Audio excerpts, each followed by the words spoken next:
Good evening. Thanks for joining us tonight. I'm Sophie Erber. And I'm Tim Seaman. As students continue to return to the classroom around Iowa, questions remain tonight about how schools will monitor and track illness as COVID cases continue to spike. What the State Teachers Union says is their biggest worry now going into the fall, in our top story at 6. Without the ability of a school district to be able to use the tool of face masks, there is a potential that we will have younger children in a hospital bed, in an ICU floor, and that is incomprehensible to us. The State's Education Association thinks the choice to mask up should fall on local school districts based on their community's needs. Without state regulations in place, it's up to parents to decide things like whether their child should wear a mask or if they should stay home after possible COVID-19 exposure. The president of the ISEA worries that these new freedoms could prevent districts from collecting the accurate data that is needed to make good decisions. As we've seen, this is much more dire than just contracting the flu. And so we need to be able to make sure that we're quarantining individuals, that we're sending them home, that we have contact tracing, and once the number hits a certain threshold, we should have the ability to cancel school in that facility. According to new guidance from the Iowa Department of Public Health, when more than 10% of students are absent due to illness, that is when the school will report the data. The State Department will then contact the local county health departments to work with the school on the next steps. The University of South Dakota, along with the state's 5 other public universities, are again offering a COVID-19 dashboard. That tool was discontinued over the summer months. The dashboard shows unofficial self-reported data involving positive cases of students as well as staff. The USD dashboard currently lists 6 current cases with 2 on-campus quarantines. Meanwhile, some South Dakota lawmakers are expressing hope that Governor Kristi Noem will follow her Iowa counterpart's effort to block vaccine mandates. Several members of the South Dakota House of Representatives have created draft bills that would prevent employees from mandating vaccinations.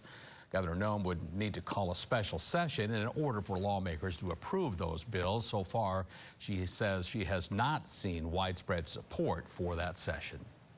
The entertainment industry was one of the hardest hit by the pandemic, and with COVID-19 cases back on the rise, that impact is still being felt tonight. The rock band Spoon has canceled their September performance in Des Moines, Iowa, after being told that venue could not require proof of vaccination.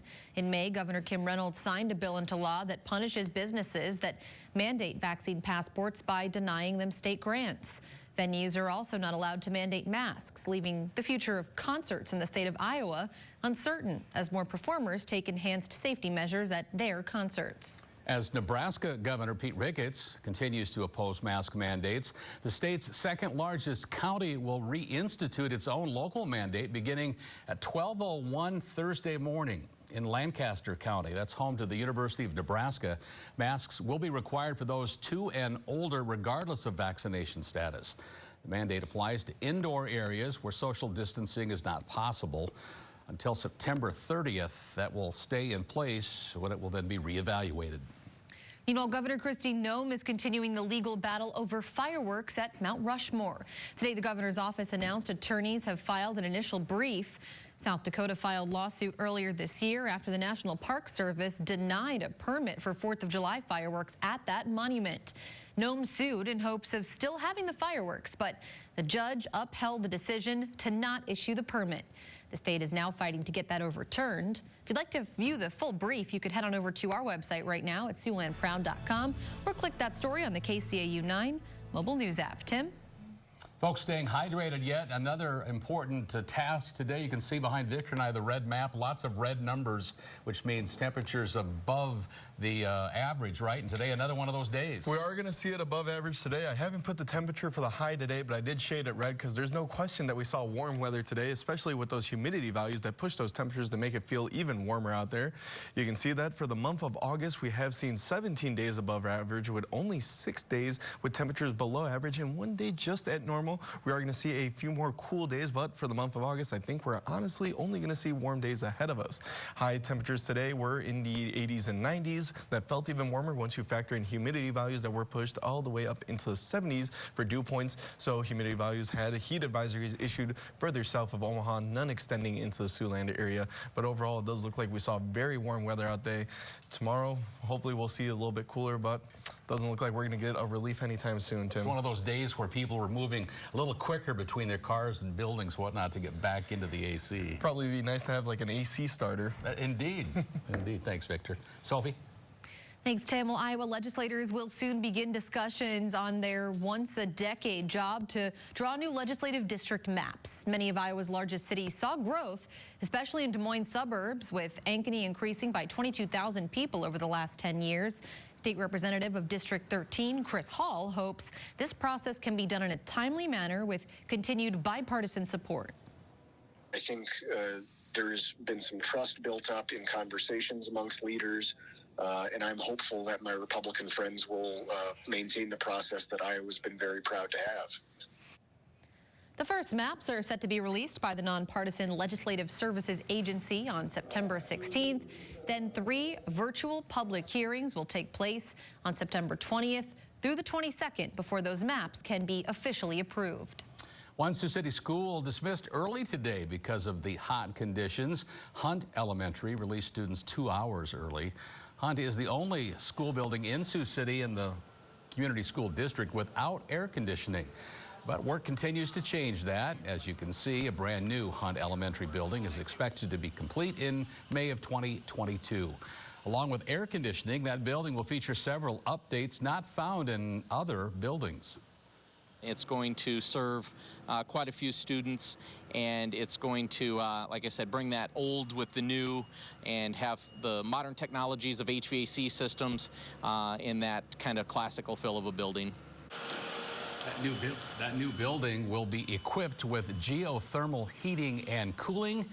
Wait to see if students get out again early coming up tomorrow. Lamar's residents learned about important safety issues this afternoon. The Chamber of Commerce held its monthly Lunch and Learn event. Plymouth County Sheriff and Lamar's police chief made presentations on scams and active shooter situations, educating people on how to handle them and ways to prevent becoming victim. The Lamar's police chief says getting to talk to the citizens is an important part of that job. What would you like to see? What's happening in your neighborhood?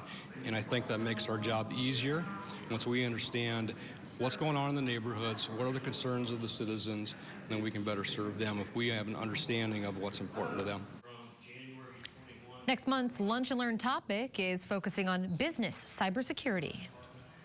80 years have passed since the attack on Pearl Harbor, and for some families, their loved ones never did come home. That's right. How one South Dakota family has finally made its amends with the person who came home from their family at 8 decades later. We'll explain coming up.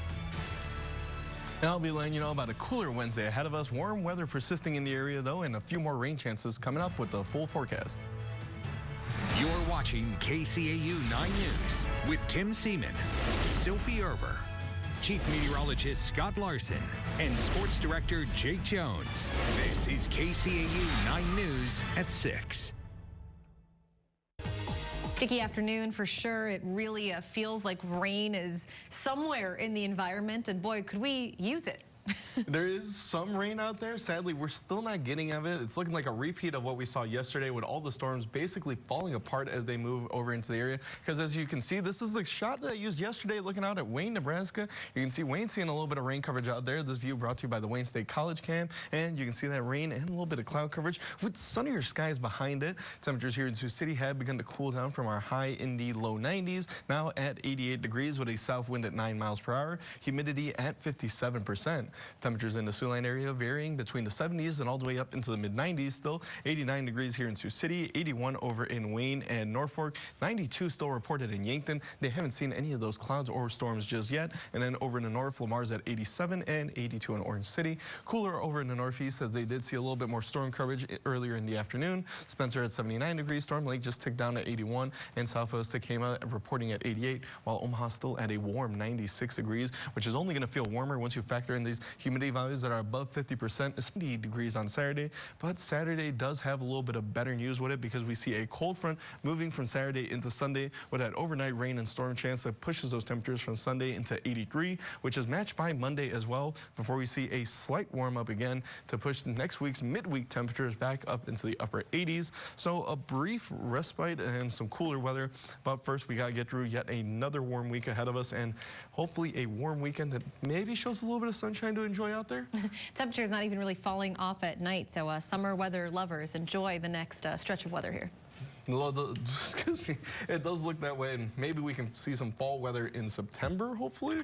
Yeah, keep our fingers crossed. September, before the winter arrives. Fall's such a short season anymore. It really is. It stays warm late, and winter seems to come early. So I think I got to wear sweaters for like 2 weeks last year. I'm not complaining. see what happens, I guess. Thanks, Victor. Well, News Nation Prime is the country's only live national newscast in prime time. Comes your way every night at 7 on News Nation. Here's a preview of what's coming up tonight. Tonight, the race to evacuate Afghanistan, what a GOP congressman plans to do to hold the president to his word of getting Americans out. Plus, misleading media. Some called it a walkout, but we'll reveal what these Florida doctors actually did on the job. That's coming up on Balance tonight, followed by News Nation Prime. Now here's a look at tonight's Banfield. Thanks. The evacuation planes take off every 45 minutes, but how safe are they with ISIS on the ground sporting RPGs? See how military C-17s are dropping flares to protect the precious passenger cargo inside. Tonight on Banfield. Again, News Nation Prime comes your way every night at 7 on News Nation. And you can see News Nation on the channels you see here on your screen, as well as by checking your local listings. Well, during war times, sometimes service members don't always make it back home, but for others, it just takes time. We will share what it took to get this World War II veteran home after 80 years. That story's next. United States Navy veteran Lehman Dill died at Pearl Harbor during World War II 80 years ago. But today, the South Dakota native is back in his home state. And Sydney Thorson shares his journey. In 1941, 25-year-old Lehman Dill was assigned to the battleship USS Oklahoma, which was moored at Ford Island, Pearl Harbor. The ship was attacked on December 7th, killing 429 soldiers, including Dill.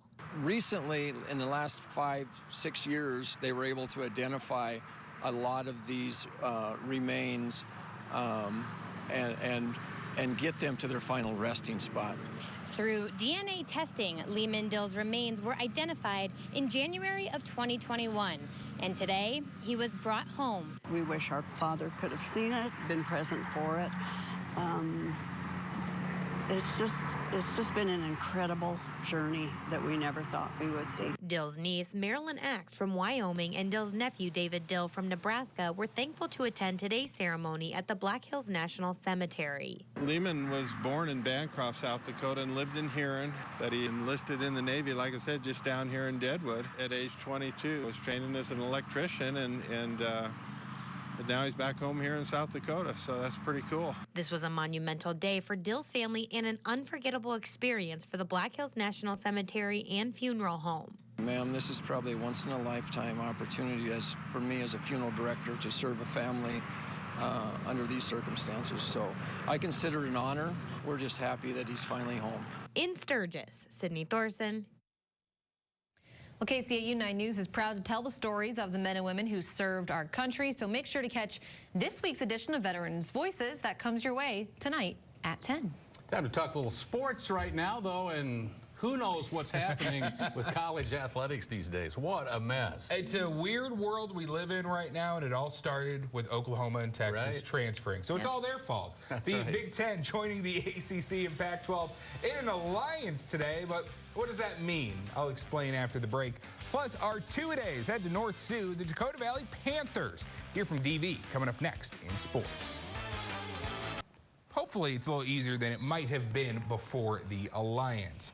Presents a pretty big voting block when it comes to anything out on the table. You know, it's clout there. It's interesting to see an actual map of the states that have teams from these three conferences. It literally goes from coast to coast. Wow. And now you just have to wonder what that's going to do for the power of college football conferences, because we all know the SEC is king, and this might be the biggest challenge to them now. All right, thanks a lot, Jake. You'll keep us posted. We check in for one final forecast with Victor. First, to take you outside here in Wayne, America.